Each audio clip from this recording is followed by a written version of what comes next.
નમસ્કાર. આજે મારા કિચનમાં બની રહ્યો છે ઉત્તપમ, જે પરફેક્ટ માપ સાથે ખૂબ જ ટેસ્ટી અને ક્રન્ચી. તો એના માટે મેં 1 વાડકી રવો, અડધી વાડકી દહીં, આદુ મરચાંની પેસ્ટ, અમેરિકન કોર્ન જે મેં કટિંગ કરીને લઈ લીધું છે, વટાણા એ પણ કટિંગ કરીને લઈ લીધા છે, ધાણા, ગાજર અને ટમાટર બારીક સમારી અને બધા વેજીટેબલ લઈ લીધા છે. હવે 1 વાડકી રવામાં અડધી વાડકી દહીં એડ કરી લીધું છે અને એને સરસ આપણે મિક્સ કરી લઈશું અને જોઈતા પ્રમાણમાં પાણી અંદર એડ કરી લેવાનું છે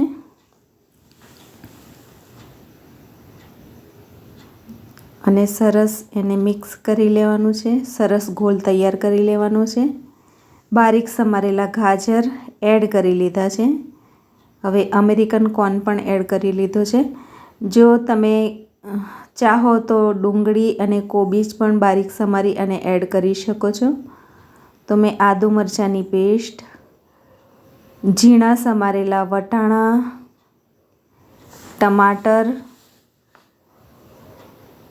જેટલા પણ વેજીટેબલ તમારે એડ કરવા હોય, કેપ્સિકમ પણ એડ કરી શકો છો. તો મારા ઘરમાં જે પણ વેજીટેબલ હતું એ મેં એડ કર્યું છે. હવે સ્વાદ અનુસાર મીઠું એડ કરી લીધું છે. 1 ચમચી આખું જીરું એડ કરી લીધું છે.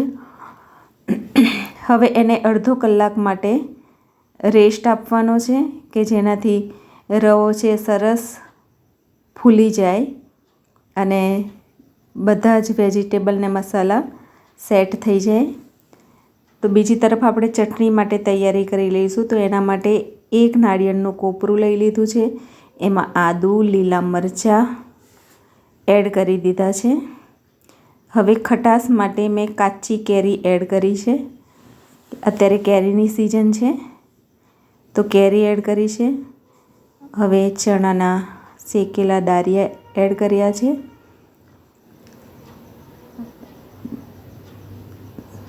દંડી સાથે સરસ આખા ધાણા અને સ્વાદ અનુસાર મીઠું, ફુદીનો અને મીઠો લીમડો પણ એડ કરી લીધો છે.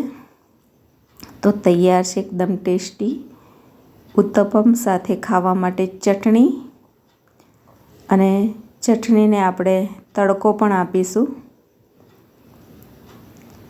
તો એના માટે રાઈ, મીઠા લીમડાના પત્તા અને હિંગ એડ કરી લીધું છે.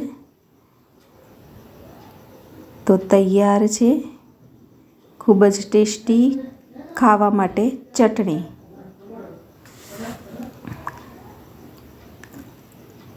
હવે બીજી તરફ રવો પણ સરસ સેટ થઈ ગયો છે વેજીટેબલ સાથે. તો જેવી રીતે આપણે ઢોસો પાતળો કરીએ છીએ તો આ થોડો જાડો થાય છે, એટલે આપણે જેટલું બની શકે એ રીતે પાતળું કરવાનું છે. પણ વેજીટેબલના કારણે થોડો જાડો થતો હોય છે. તો સરસ જે વેજીટેબલ છે એને ધીમા તાપે આપણે ચડવા દેવાના છે. હવે સાઈડ પર ઓઇલ પણ નાખી દીધું છે અને નીચે સરસ ક્રિસ્પી થઈ જાય ત્યારે આપણે એને ચેન્જ કરવાનું છે.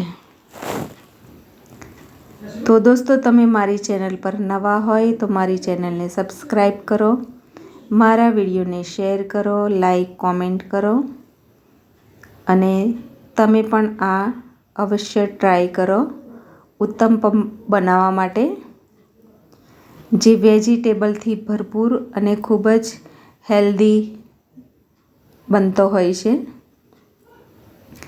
અને ઉપરથી ક્રિસ્પી, અંદરથી પોચો અને ખાવામાં ખૂબ જ સ્વાદિષ્ટ બનતો હોય છે.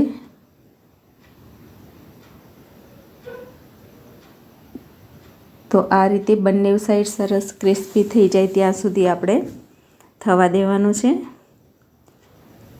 તો આ રીતે બધા જ ઉત્તપમ આપણે ઉતારી લેવાના છે.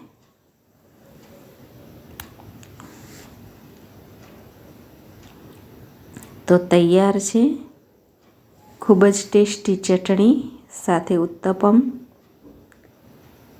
Thank you.